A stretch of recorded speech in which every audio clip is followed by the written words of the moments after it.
Hey, welcome to the Courageous Entrepreneur Show. This is the show that shares information and inspiration to help you break free from self-doubt, limiting beliefs, and disempowering patterns, and help you break through to create the thriving, successful business you dream of and deserve. I'm your host, Winnie Anderson. The show features interviews with entrepreneurs who've overcome amazing challenges to create success on their terms and experts who share insight and practical information that can help you get past your blocks and move forward with courage, confidence, and clarity. The show is available in both video and audio formats on a variety of platforms, including iTunes, iHeartRadio, in the Google Play Store, on YouTube, and on my website, winnieanderson.com. If you like what you hear, I hope you'll share the show with others, and I hope you'll decide to join my community. You can become a fan of the show on my site at winnieanderson.com/fans. When you do, you'll get episodes delivered right to your inbox, along with information, tips, and resources to help you consistently move forward with courage, confidence, and clarity. I want to help you position and pre-sell yourself as the unique solution provider that I know you are, and ultimately to profit from your expertise as you build a business in alignment with your faith, beliefs, and values. As an introverted professional, I'm sure you dream of having people just magically hear about you and your offerings, but one way to help get the word out is by actually appearing in the media. So how do you do that? How do you get featured in media? And is this a strategy that's right for you? Well, if that thought scares you, then you definitely want to check out today's episode to learn more about being featured on a program. Dr. Letitia Wright has been producing her own TV show since 2000. Her show is available on the Dish Network and on DirecTV. She's a sought-after speaker and trainer who President Obama invited to his Global Entrepreneur Summit in the summer of 2017. She's interviewed hundreds of people and coaches professionals to appear as experts in the media. So listen in as Dr. Wright explains some of the jargon associated with appearing in the media, why all experts should work to get featured in media and how to do it, what is paid versus earned media, mistakes that people make when trying to pitch themselves, and mistakes made when they're on a show. We'll also talk about the benefits of working with a media coach and how to choose one. Now, as always, be sure to listen all the way through to the end of the show, where I'll share your cocktail exercise and action step for this episode. All right, Dr. Wright, thank you so much for joining me today. I'm so excited to have you. Thank you for having me. It's always fun to hang out with you. Oh, you're welcome. You're welcome. All right. So let's just dive right in. I like to make sure that everybody's on the same page when it comes to the language that we use, because of course we've all got our own little language for our own little industry segment. So let's make sure that we're all talking about the same stuff. When we're talking about getting media exposure, can you really explain what that is? What's media exposure? So media exposure is going to be when you're on a television show. Now, television has expanded. The screens are everywhere. Right. So we're talking about traditional, cable, satellite television, internet television. It kind of includes live streams. It includes, all of that looks like television. Okay. It includes radio. So we're talking about terrestrial radio, which is the radio that you hear in your car. That's a push. It just comes in. Right. And then we're talking about satellite radio, which you subscribe to, which is awesome because people pay to hear what you have to say. And internet radio is also a pull technology. It's free a lot of times, but again, people are specifically subscribing to the podcasts, and so they want that information. Right. Media also includes newspapers, online and offline. Okay. It includes blogs. Media is a wide-standing thing. It's not exactly the same as social media, but a lot of the social media platforms have created a media platform. So Facebook is social media, and the live stream is considered media. So Instagram is social media, but when you start doing videos and Instagram stories, that tends to be media. So it's very close to media, but that's the exposure that we're talking about. Magazines, both online and offline, print and digital. we're looking at that kind of exposure. And the reason why that kind of exposure is important to your business is because that is where you can capture new audiences. Okay, you're being exposed in a magazine that has 100,000 readers. Right. That's 100,000 people who probably had not heard of you before, or a blog that has millions of people coming to read it, and you're featured.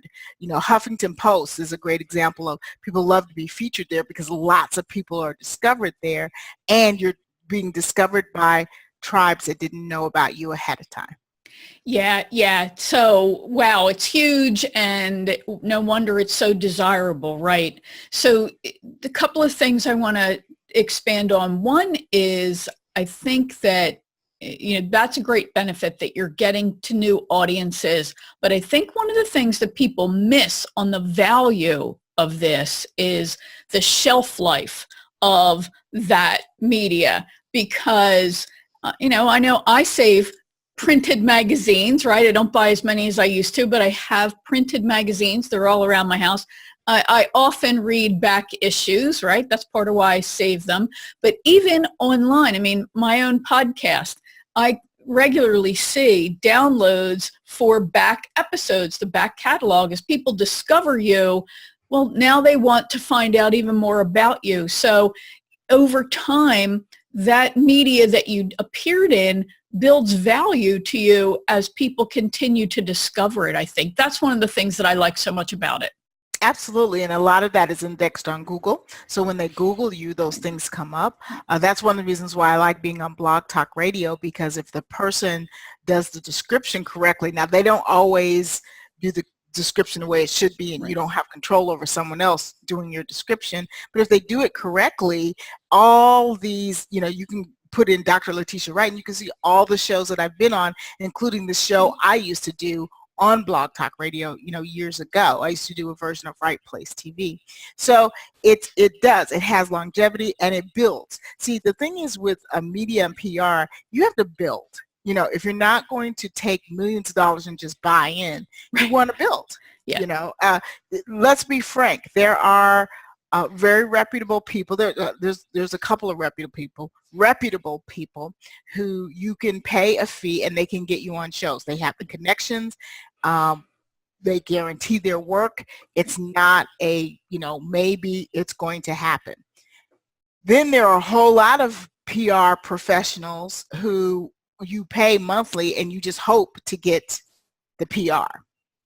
And then there are people who learn to do it themselves. Mm-hmm. And depending on where you are in your career, or you hire someone on your team to do it for you, you can take any route that you want, but it's still the building process. If you're not going to build, if you want to be on Super Sundays, Oprah Super Sundays tomorrow, you're going to be paying a PR person a lot of money to get you on, and everything on your side needs to be in place, meaning all the tools that would make a producer say yes need to be there. I'm not going to wait for you to put them there. Whereas if you're building, doing it yourself, or having an in-house person do it, or even working with somebody like me to do it, you get a chance to build what you need. And if everything's not in place, you don't have to worry about, okay, I've got to do it all today because I have time to get it done. Yeah, that's a really good point. I know that we've probably all read stories of businesses who wound up landing in Oprah's favorite things list, right? And then they were crushed because they couldn't sustain the orders. They received so much attention that, they just could not process them. And of course, that's the worst thing. Then you get bad PR out there and bad messaging, and suddenly you've lost what you could have gained had you been really ready for that. You mentioned two things that I want to make sure that we cover before we go any further, and that was push and pull. Can you talk about the distinction between those two when it comes to media and marketing? Yes. So the push technologies, or the push media, means that it's just kind of coming at you. Mm-hmm. Terrestrial radio, the kind of radio that we listen to in our car, that is a push technology. It is pushed out from the radio station, and wherever you tune in, you just happen to get that. You're not making any choices about the content that's coming through. You can choose the station, but you can't choose the content. Right. Okay, that's why they do all the call in and tell us what you want us to play, because they want to get people interactively involved in the content. But we all know you can call a radio station and say, I want to hear some obscure song, and they won't have it. Right. So you don't really get to choose. You get to choose, right. Like Mr. Ford used to say, you can have any color car you want as long as it's black. That's right. So you don't really get to choose. It's a push technology. Yeah. And a lot of what comes out can be push technology. Then we call pull technology inside media, means I subscribe to that and I wanted that. When you're on Facebook and you see somebody's live stream and you like it, you can actually click a button to get a notice every time the person goes live, so you don't miss it. That's pull technology. That's really subscribing to their live stream. When you subscribe to a newsletter, especially a paid newsletter, that's pull. You're pulling that information to you. Satellite radio is pull. Most of the internet radio is pull. I specifically subscribed to that. I want that technology, and especially if they're paying for it. Those audiences are the top audiences because they specifically want your information. Right. So you don't want to ignore them. I always open my Facebook live streams by saying, thank you, replay viewers. Yep. I don't go, well, we're waiting around for people to come in. We're just going to sit here and do nothing, because the replay viewers are there. So they got to sit through you going, we're going to wait around for people to show up. The replay viewers like, I'm here. What are you waiting for? Yeah. So yeah. you really have to know the difference and know the value in how do people get to this show or get the information from this show. And when they're subscribing, they're a great audience. And you have a chance to turn that audience into your audience, because if people like you, they will, like you said before, seek you out and go further. So the two distinctions are important. All media is still important, but you can expect some different results in different situations. Yeah, the great explanation. And I think of the difference from the business standpoint. Pull is that carrot also, right? I'm going to give you reliable, high quality information, and it's going to attract you to me, rather than the push, which is a chasing, that stereotypical, the commercials that, just as you described, just pop on TV, and you're sitting there until you can click the remote fast enough to get them. Yeah, and that's let great. me just say this about commercials and media. So you want to be part of the show. You don't want to be a commercial, because people are just not watching commercials. They're not. Right. Now, there's a new confusing stat that has come out that it appears that suddenly people are not switching away from commercials or fast forwarding through commercials like they used to. And some people have taken it to the point of, people are watching commercials again because they've gotten good. I've even seen a company that is going to make technology that makes people watch the commercial. And I'm thinking, you can't make people watch a commercial. And they're raising money for that. I think that's the craziest thing ever, because we're moving away from commercials. Here's what's really happening. When the commercial comes on, instead of fast forwarding or doing whatever, this is what people do. This is what they do. They get on their phone. And so they're not even paying attention to the commercial. Yeah. And so you're still not getting that recognition, or they're noting that product and saying, I don't want the interruption. There's a couple of commercials, or they're not commercials, they're actually videos. They look like interesting videos, and they'll stop in the middle and say, this video will continue after this commercial. I'm not going to sit through a commercial. I immediately scroll up to the next thing. Yeah. Yeah. I don't care. Yeah, it's a perfect cliffhanger. Whoever's doing these, they break the story right at the perfect part, but I know the manipulation, and I don't even stop to see the product, but I would look at the product and go, okay, let me make sure I don't buy that, because I don't want more of interruptions. So being part of the media means you're part of the show, and that's far more important. You're the content, not a commercial. And that's very important. Yeah, it is. And that's a great way to put it. You're the content, not the commercial. And just as an aside, it makes me crazy when people talk about having a 60-second commercial and introducing themselves with a commercial. Why would you want to sound like you're delivering a commercial? Nobody pays any attention to it. So, Well, yeah, people have been trained that right, their elevator speech should be a great right. commercial. They've just been trained wrong. And here's the thing, you have to constantly be retrained. You have to. Yes, I've been yes, doing this. I've been hosting my own television show for 18 years. So I'm not new in this space. I'm not, right, unknown in this space. But I also just paid for a course because I can learn more. I can right, freshen my right. chops. I can sharpen my knife. So a lot of times you're getting information from people who have been successful in the past, but they don't have any updated information. It's awesome that you Yeah. get to be trained by someone who used to be an Oprah producer, but guess what? The Oprah show hasn't been on for quite some time. Mhm. If this person isn't doing anything else new in the market, in other words, that's their claim to fame, that Right. was their last producing job, they may be very behind the times in what they're doing. For example, I do a lot. I've done a lot of game shows in the past. I know the formula of how to get on a game show, how to be personality wise, and it's just really a matter of, are they looking for this type or do they want Mhm. something else? So I've done a lot of game shows. I get asked to try out for a lot of game shows. And I know my name must be in some secret system because exactly, there's like so many years between game shows because I always win. So, so it's so many years between game shows. And like right at the month of when I be eligible to do another game show, I get like 10 invitations to a game show. Okay. So here's the new thing. I used to drive into Los Angeles. You'd sit there, you fill out the paperwork, you would wait, you would get your turn, they would videotape you, you would do all your little cute, I have my little schlocky cutesy stuff that I Right. do.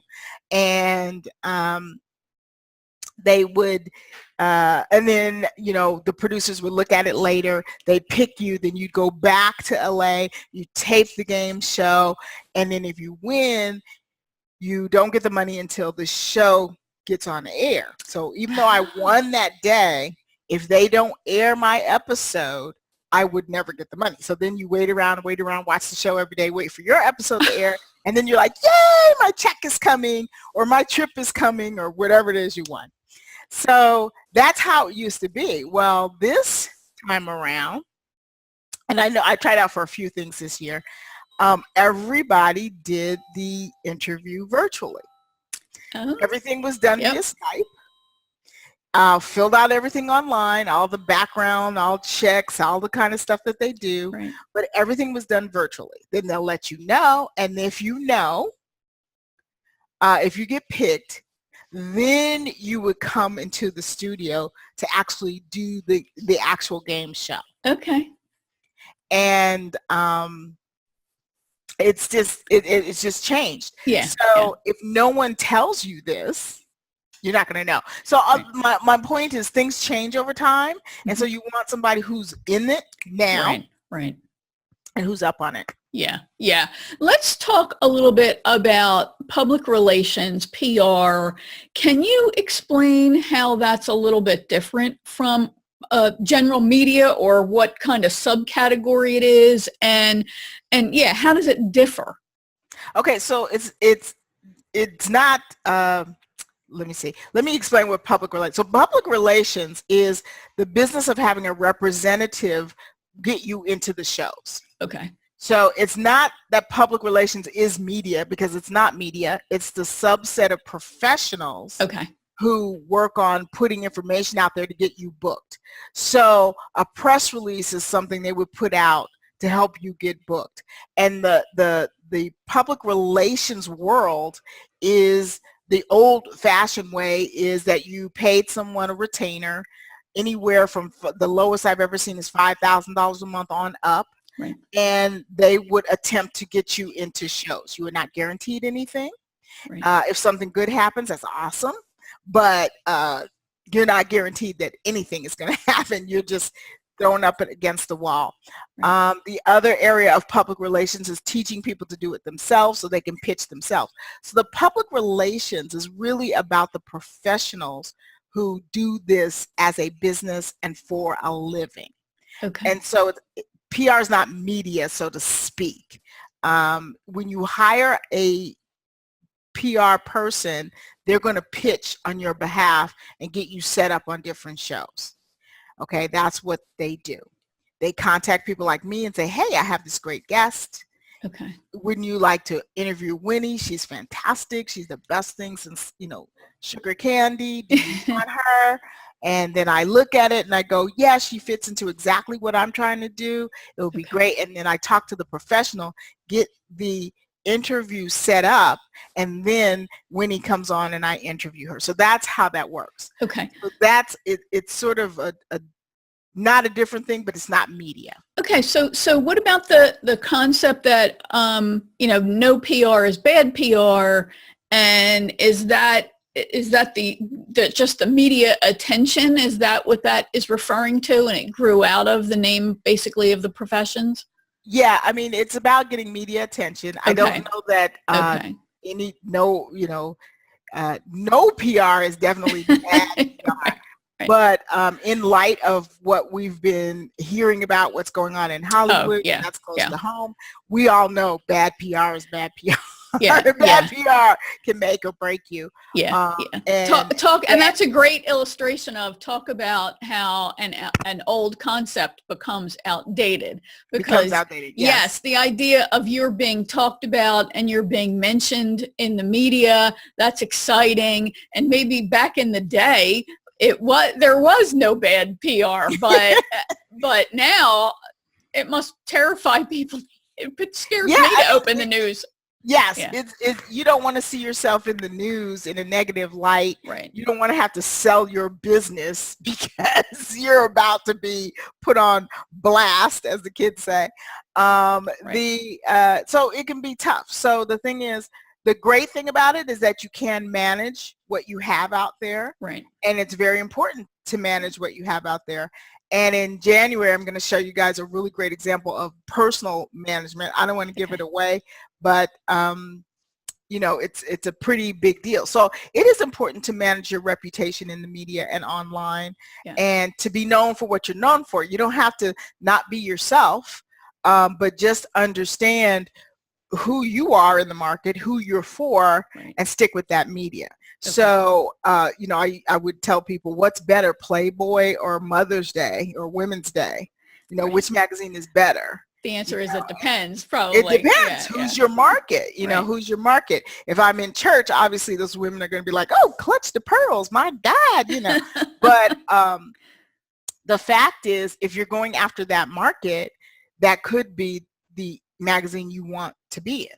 So you need to know how you present in the market, and not everything is for you. But the cool thing about the internet is that there are a gazillion magazines, there are a gazillion newspapers, you cannot possibly exhaust the amount of media that you would be a good fit for, and build your way up to getting into places like Forbes and Entrepreneur and the big magazines without having to pay for it. What a lot of people do is when they start their careers, they go ahead, pay for it, boom, they got that big splash. Hey, I was in this magazine, I was in that magazine, I was this, and that's what they build their reputation on.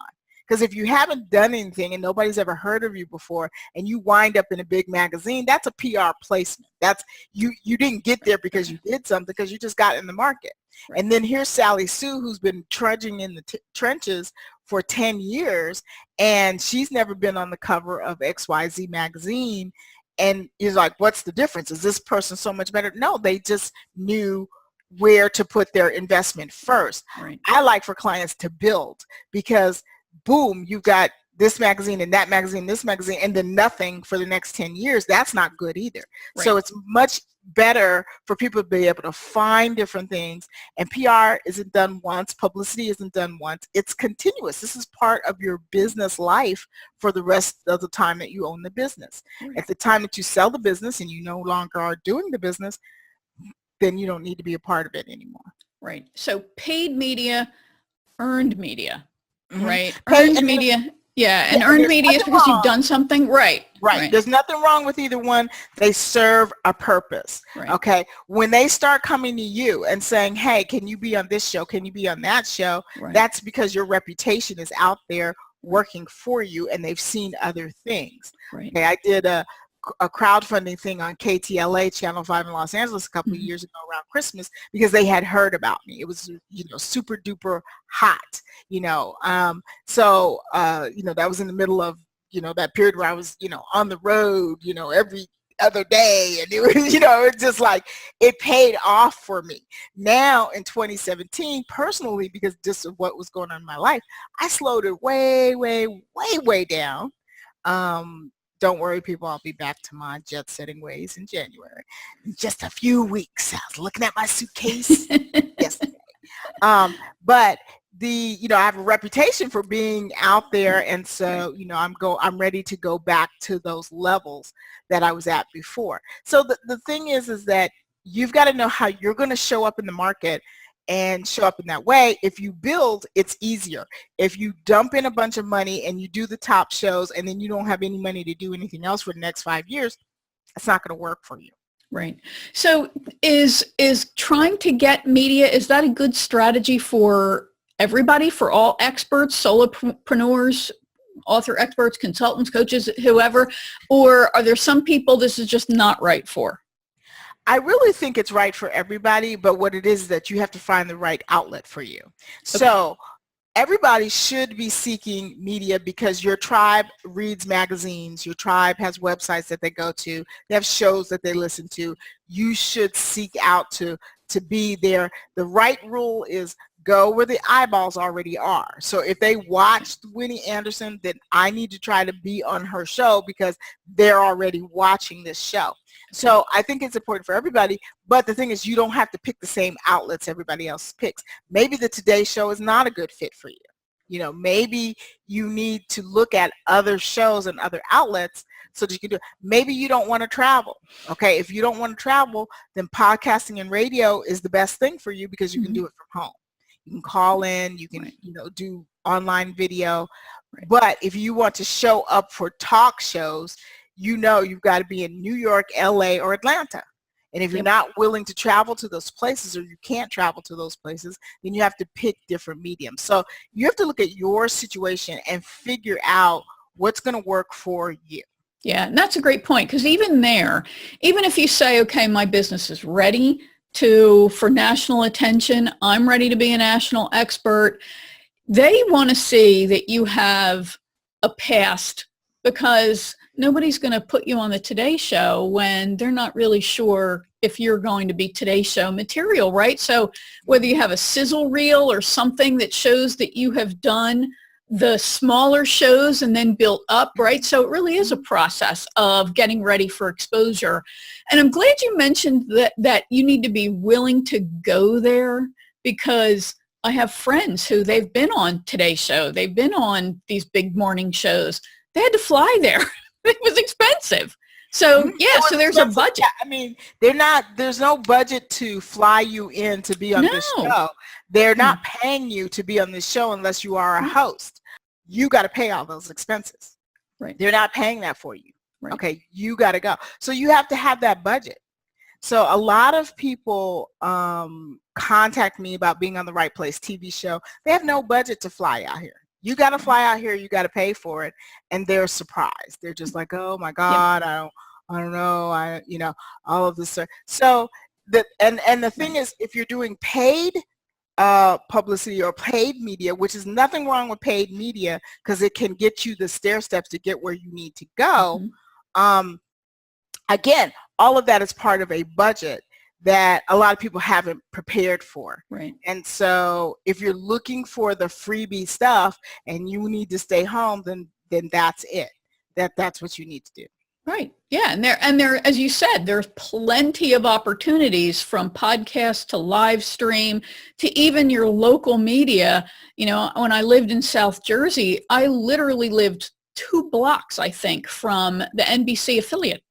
So it wouldn't have been a big deal for me to be on an NBC affiliate show because I could have just gone right there and done the interview there. So, exactly. So yeah, you can really leverage what's right here. And I think this is something that any budget, free to, okay, I'm going to invest. There's something you can do to leverage media appearances. So what let's talk about some of then the mistakes that people make in pitching themselves primarily, because that's really the people we're talking to are probably going to be looking to do this themselves or get their VA to help them. All So right. what mistakes? I know what mistakes that I've seen just for my little podcast. So, I know. One of the biggest mistakes that you can make is pitching yourself to the show and then asking them what the show is about. right. It stuns us to the point where we're just like, did I just read that? Like, Right. What are you about? So here's the thing. Don't pitch yourself to a show unless you've watched 3 full episodes. 3. So you can get a clue as to what the flow of the show is. Right. You can get a clue as to what they like and what they don't like. Full shows. Now, if you go on YouTube, you can speed it up and watch it at 1.5 speed or 2.5 speed. So everybody will be talking really fast, but you can get through the shows. If you have not watched the show, don't pitch yourself because you have no clue and you have almost zero hope of being on the show. Also, too, when you tell me that you haven't watched the show and you want me to educate you on what the show is about, now I'm putting you on the back burner because you're not a good fit. You don't care enough about what's going on. You're probably not going to show up. You're probably not going to do a good job. You're just going to get on there and just like whatever. You have no appreciation for what I'm doing. You wouldn't even take time to watch it.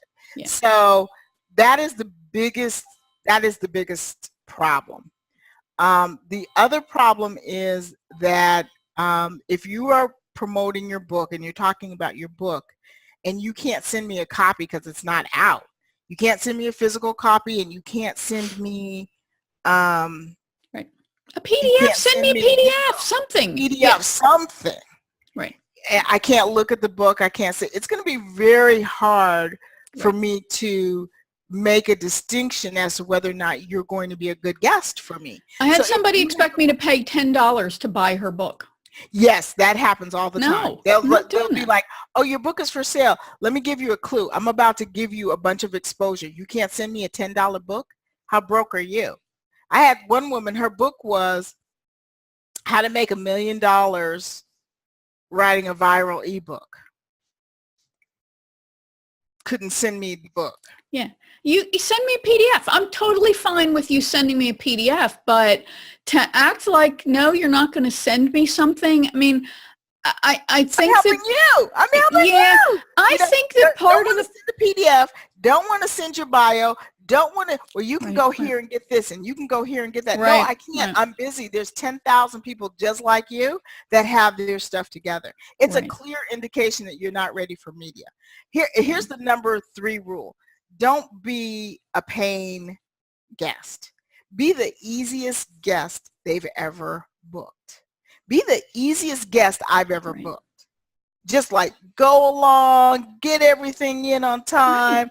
Don't have to call you 20 times about deadlines and pictures and, be the easiest person ever to book. Don't be a pain in the neck to book because let me just say this, if you're at the point where you're booking yourself, you're not a big enough deal for us to not turn down. I think that the other thing that, and most of my guests are fantastic. I so rarely have a problem. They're wonderful. I do get people, especially when I had the tech show, I would get people who would pitch me who, as you say, they had not, if they'd listened to it or watched it, I couldn't tell because their pitch was so off the mark. Like, I do a show about apples and you want to talk about cars. Just totally unrelated. No, you're not. And the car doesn't even run on apples, Right, like, come on, just exactly. Tie it together a little bit. Then right. Try. Then the other thing that has bothered me is that I get the feeling sometimes, and again, it's not always, but I get the feeling sometimes that the potential guest, is not taking my show as a serious opportunity. I mean, I'm not Oprah. Nope. I'm not Dr. Wright. I'm not, Hoda Cobb. I don't do the Today Show, but my show is important to me, and every host that show is important to them. So yes, start with the D list, right, of shows that you're pitching. Absolutely. But treat them like they're A-list. Right. I treat everybody great because you don't know where that person's going to be. Yeah, they might be a D list in December 2017, but you don't know what's in the planning, what's in the background. They could blow up 2018 and you've been a friend. Right. You've been a friend. Right. You've been a person who was there in the beginning and treated them nicely and treated their tribe fairly. And people remember that. I remember that. I remember the people that put me on early in Right Place TV show and how nice they were and how the higher up people were much nicer than the middle level people, you know, and the lower level people can be nice. They're just inexperienced. So sometimes they do things inadvertently, but it's the middle section that they have no chill, no humbleness, and they're just like, they got to get theirs. Yeah. And it's really tough. And here's the thing, I'm going to tell you the behind the scenes secrets. We never forget those kind of potential guests or guests. You've been on the show and you've been a jerk. We never forget that. Yeah, it's really hard to get. Yeah, it's really hard to get past somebody who's treated you badly. I interviewed somebody who I couldn't air their show because they were like mean to me in the interview. I'm like, what am I doing this for? Come on. Yeah. And here's the other thing. You can't win when you're mean to the host. If you're in a show and you're mean to the host, this is the host show. You are going to lose that audience. And I'll tell you how I learned that. I got to be in the audience at Dr. Phil when it first came on. Okay. And they were filming. They wanted to show us being excited. And of course, I know how to do all that. Right. And, you know, I'm bouncing up and down. Oh, Dr. Phil. I had nephews and nieces from across the country called me and said they saw me on that commercial. I'm like, why was I losing my mind over Dr. Phil? But hey, it was free lunch and, you know, all of that. So the show that I was on, so we do all of that. We get treated to a private lunch, you know, and we're eating all this good stuff. And then we go into the regular show where the whole audience is there. And this show happened to be about people who were suing, this was years ago, who were suing McDonald's about the menus causing obesity. Okay. And so there was a lady up there with her daughter and her lawyer. And the lawyer was just a jerk, you know what, to Dr. Phil. Yeah. And the thing is that he was not making anyone sympathetic for this woman and her daughter because we're Dr. Phil's audience. Right. You're offending him. We're offended for him. We hate you. We hate your client. We don't care that you think McDonald's is making her kid fat. So it backfires on you.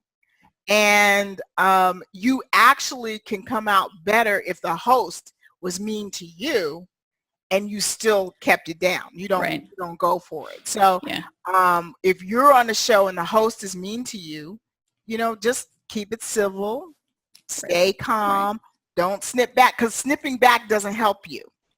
And that can actually buy you some of that audience because they feel like, oh gosh, Winnie was so mean to Dr. Wright. I feel bad for Dr. Wright. You know, I want to support her, you know. Yeah. And that speaks also to then choosing the shows that you're going to pitch. You know, I would never pitch a confrontational host. You know, some of these talk shows, I'm not into that. Yeah, and here's the thing, the other thing you have to realize is that sometimes for whatever reason, talk show hosts become confrontational, and it's what I call an ambush interview. You're not going to have any clue it's going to be confrontational. You're going to be sitting there beforehand and be like, hey, honey, how you doing? I'm doing fine. How are you doing? Blah, blah, blah. And the show comes on, and they're like, boom, why did you hit that cat? And just keep going, Winnie. I can't believe that you did that. And, you know, they catch you off guard. And so you have to be ready and trained for what I call an ambush interview. They happen. You're not going to know they're happening. You didn't pick a controversial show, but, you know, if they come out and say, you know, Winnie, you know, when did you stop beating your husband? Right. You know what I'm saying? It's so easy to turn that around very quickly. So you have to be trained for that. And that's the bad thing about the fact that everybody can have a show. It's great. But the bad thing is that the bar is so low, you're Yeah. not trained for anything real and real journalists and a real situation. If you're just doing live streams at home and nobody ever is actually with you that has skill, everything's easy peasy. Yeah, that's true. If your whole experience has been nothing but softball questions, at some point as you rise to these more top of the line shows, you're going to get asked some hard questions, whether they're confrontational or not. So can you share some tips for prepping for interviews? Does everybody need to be media trained, or is it something that you can do on your own to be ready for it? I think that you need to be media trained. If you Okay. plan on doing any upper echelon shows, anything more than your friend's live stream, any more than that, nothing wrong with your friend's live stream, but you do need to be media trained. You need to be ready for this world, and it does take an outside person to help train you, because we can see how you come across. Right. And when I'm working with clients on there, I'm working with, okay, first of all, what's our little nugget? We have our tiniest piece of information that we can get away with, because in real life stuff happens. In real life, you're about to be on the show and then 9/11 happens. How many people got bumped for 9/11? And 9/11 wasn't one day, it was weeks and months, and oh my God, right? People got bumped, literally bumped. A friend of mine was having transplant surgery that day, and he got bumped for surgery. The surgeons were like, wait a second, what's going on, right? Yeah. So you need to know what happens in real life is things happen. You've got an hour show and something happens and come back in, you've only got 30 minutes. If you're just a speaker, and let me say, speaker training and media training are two different things. Right. So just because you're a great speaker does not mean that you're ready for media, and I'll tell you why. How many of our great speakers do we see on TV? Right. Not many. Not many, right? We would pay to be in the front row of a lot of these speakers, and a lot of them have had 2, 3, 4 shows canceled, because speaking skills don't translate on TV. You have to have media skills. So if you don't believe me, you don't have to believe me, but you're never going to really end up anywhere significant. So you do need media training. You do need to start with your minimum thing. As time goes down, something else happens. They come back and tell you, well, we've only got 5 minutes. If you're a speaker, you have this speech memorized, and they're panicking to cut it down. I can't cut it down to 5 minutes. What do you mean? I can't talk in 5 minutes. You can't do that. You're not media trained. So the one thing is that you've got to have these 3 different variations of what you're going to say, so that should the time be taken away from you, you can immediately go with the flow. Right. And because I'm going to tell you, if you're in a studio or you're about to do a show and you're fussing about the fact that you lost time, you will never be booked again, because nobody wants to be bothered. They can't help it. It's what has happened. It's not a personal slight. It's just what happens. And if you're fussing about it like, they took something from you, you are not going to be booked again. There's just a little note on there. And, when Winnie says, hey, I was thinking about booking Captain Colonel, and I know you had him on the show. How'd it go? We're just having coffee, right? And she says, how'd it go? And I said, Captain Colonel was just, oh my God, he was such a pain in the neck. She's going to be like, I don't need a pain in the neck. Right. I need a good guest. So, yeah. Right. Yeah. So how does somebody choose a media coach? You really want to choose someone who has been in the business. Preferably somebody who's actually had their own show, because we have a totally different perspective than someone who's just media training. We can tell you what we hate. We can see that interview a mile away, and when the person starts in the first 2 minutes, we already know, oh my God, this is going downhill fast. Okay. So preferably someone who's been in the business would be a great coach, who's hosted a show, and they know what to look for, whether they're very, very famous or they, just a local person, but they've had a consistent show for a while and they're doing something recent. You don't want someone who's, like I said before, you were a producer on the Oprah show. Well, the Oprah show hasn't been on the air in quite a while. She has other shows, but that particular show hasn't been on the air in a while. Right. And so, you want someone who's worked with some contemporary people and can get you some results. And you can get feedback. You can get feedback. You can look at the interviews that you've done, and you need to see growth. If you started with them and you had this, and then you went down the line and you don't see any growth, then it's not that's not a good situation for you, because they have to be adding something to it. Now, for those of you that want to be coached in how to pitch yourself, that is different than the actual interview. That's a whole different ball game. There are plenty of people who will coach you on how to pitch yourself. Lots of choices out there. I work with people who are actually, they're too busy in their business to pitch themselves.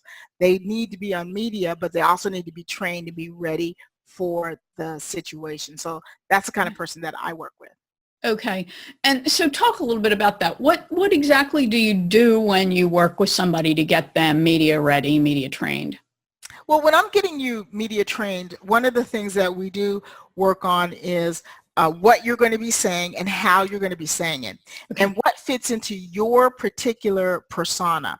I'd like to take clients through this little exercise where we talk about what are your archetypes. What are your business archetypes? In other words, I have a very specific way that I function in business, and it's a little different than the way I function in my home, because I don't have to be the big boss at home, but I can, so we figure out what your archetype is, and then we make sure the messages go with it. So for people who have a queen archetype, I'll say, look, you're not going to use certain words. You're not going to use hustle.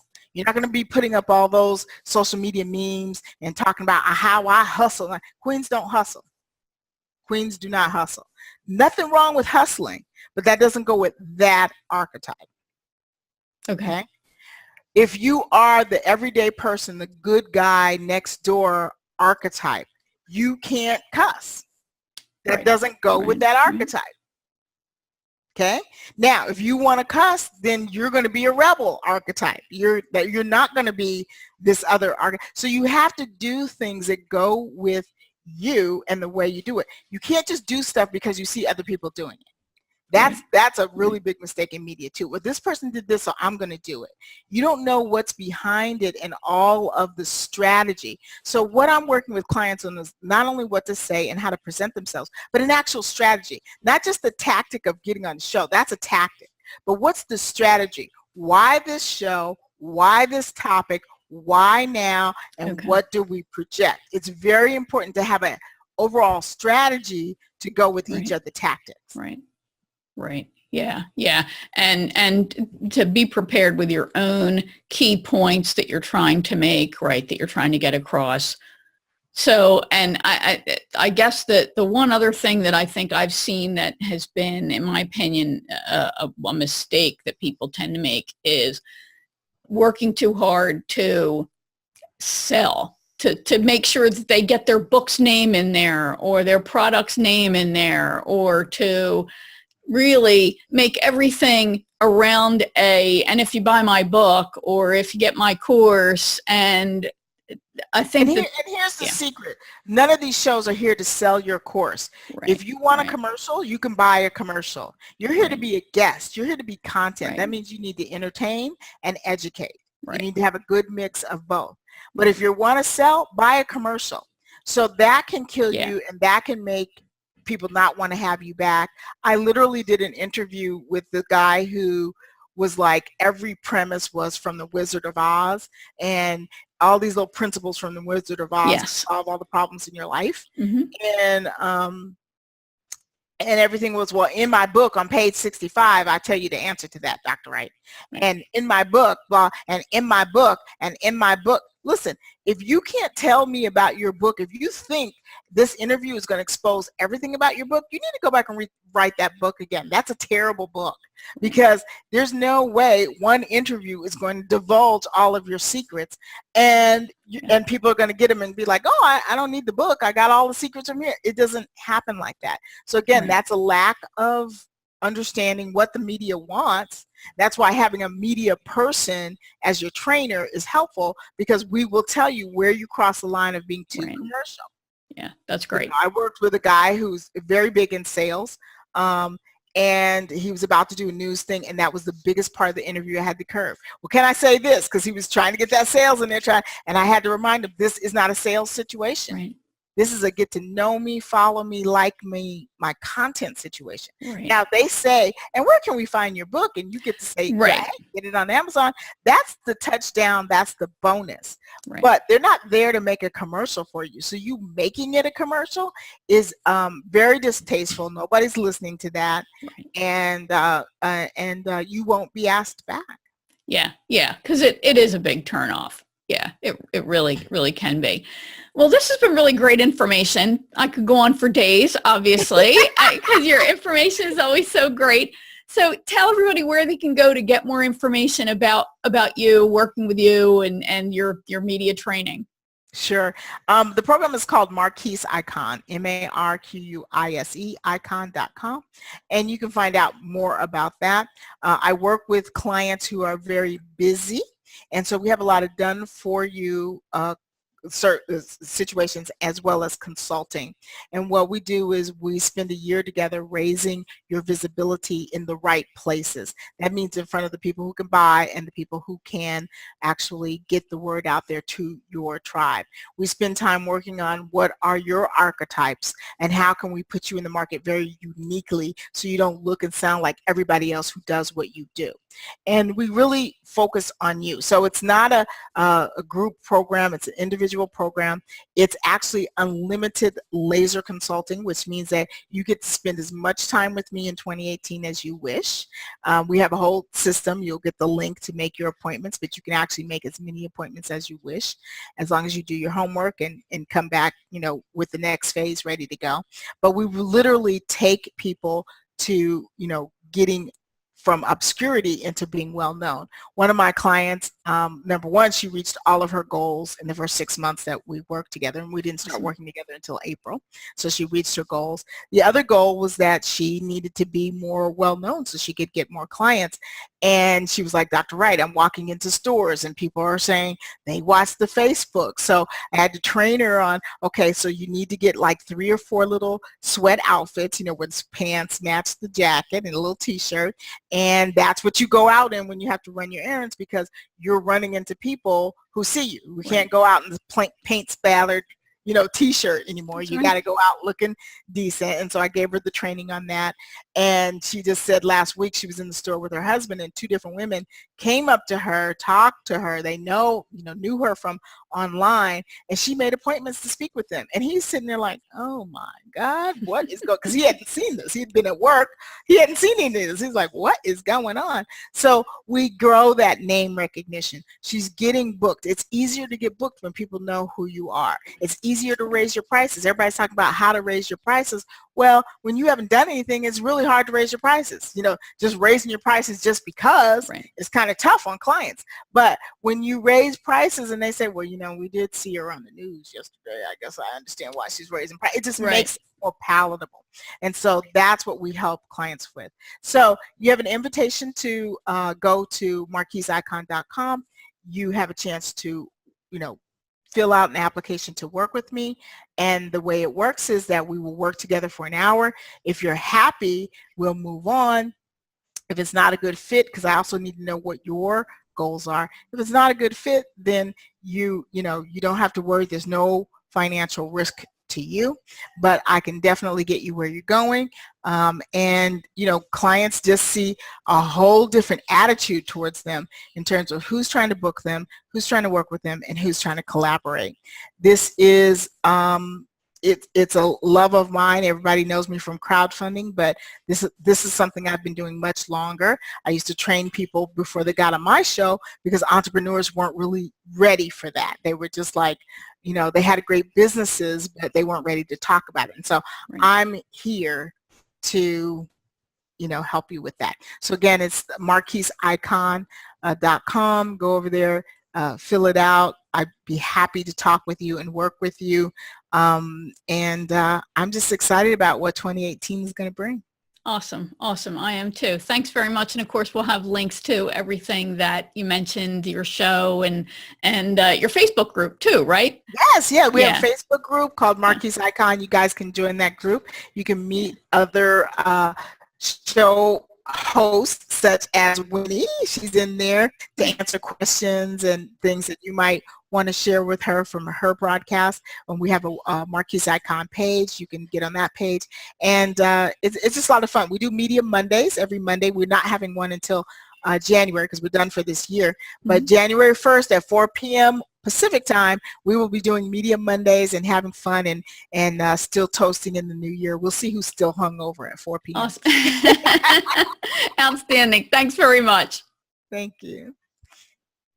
All right, I hope you found that interesting and helpful. Dr. Wright is one sharp cookie, and we've developed a great relationship since she was on my first podcast. Now, if you like this episode, I hope you'll share it with your connections. Please leave a great review for it on the platform where you've consumed it, and be sure to subscribe either on that specific platform, like iTunes, iHeartRadio, Google Play, or you can subscribe on to the video version on YouTube. When you subscribe at my website at winnieanderson.com/fans, you'll receive episodes emailed right to you each week, along with information, tips, and resources to help you reach your goals, come out of hiding, and profit from your expertise. I share information to help you position and pre-sell yourself as the unique trusted advisor you are. All right, so your cocktail exercise, otherwise known as a reflection exercise, no alcohol needs to be involved. Don't drink and drive, and don't overindulge. All right, so if you've never been interviewed for a show or a publication, then you want to think about the type of publication that you'd like to be featured in. You know, naturally, we'd all like to be in Inc. magazine or Entrepreneur or Fast Company, but think about the other publications that you'd like to be in. And a great resource for you to do some research in is Writer's Digest or Writer's Market. That lists all kinds of publications that you probably never even realized existed, all kind of niche publications. And that would be a great way for you to break into something that is targeted specifically to the audience that you're trying to reach. I think a smart idea, though, is to start with a podcast or a live stream show first. Not doing one, but appearing as a guest on one. So give a thought to what types of shows would be good for you. And by that I mean, would business-oriented shows be good for you? Would inspirational shows, personal development shows? There are shows about every topic you can imagine, no matter how laser focused. So really give a thought to the general category that you would fit in. And you want to be on a show where you can share useful information that will position you very well and that will help you reach your ideal audience. Remember, like Dr. Wright said, there's no selling. You are positioning yourself as a trusted advisor, as a smarty, and you are demonstrating your personality, you're sharing your point of view, and that's positioning you as that leader and attracting people to you. So like I said, there are business shows, lifestyle shows, shows for startups, shows about overcoming obstacles like this one. What do you have to share? Remember, though, as I said, you're sharing great information. So do you have what you need to pitch a show host? Things like a media kit, talking points, professional looking headshots. You know, you don't necessarily need to have some fancy schmancy thing that you spent a fortune on. And it's okay if you don't even have a website. If you're positioning a podcaster like me, you know, just having a really great LinkedIn profile can do a lot to position you. It depends on what you are looking to position yourself as. And of course, a website helps. But you really do need to have a great headshot. You need to have a nice bio. And it helps to highlight things that you are an expert in. So your action step. I want you to tune into the number of show hosts that are in your online communities already. I'm sure you have podcasters, live streamers, all in your Facebook, LinkedIn, and Twitter communities. So make a list of the hosts you know, then check out their shows to see if you'd be a good fit. Remember, Dr. Wright talked about the importance of pitching shows that are a match for you. Do not pitch a show that you don't fit in with, and don't pitch a show you don't know anything about. So reach out to those shows that you think you would be a good guest for and see where it goes. The most you'll hear is maybe you won't hear back, or maybe you'll hear a no, but it doesn't really matter. It's not going to stop the world from spinning, right? If you'd like to get some tips to help you get ready to begin to appear on shows and to do a great job when you're on them, you can head over to my site and get the show notes for this episode, where I have a tip sheet that you can opt in to receive right there on the site. Just go to winnieanderson.com/right place, WRIGHT place. That's Dr. Wright's TV show. So head over there and you can get a sheet of tips that I share to help you get ready to put your best foot forward and really help you shine as a great guest. Thanks for joining me for another episode of the Courageous Entrepreneur Show. Remember, you deserve all the success you dream of.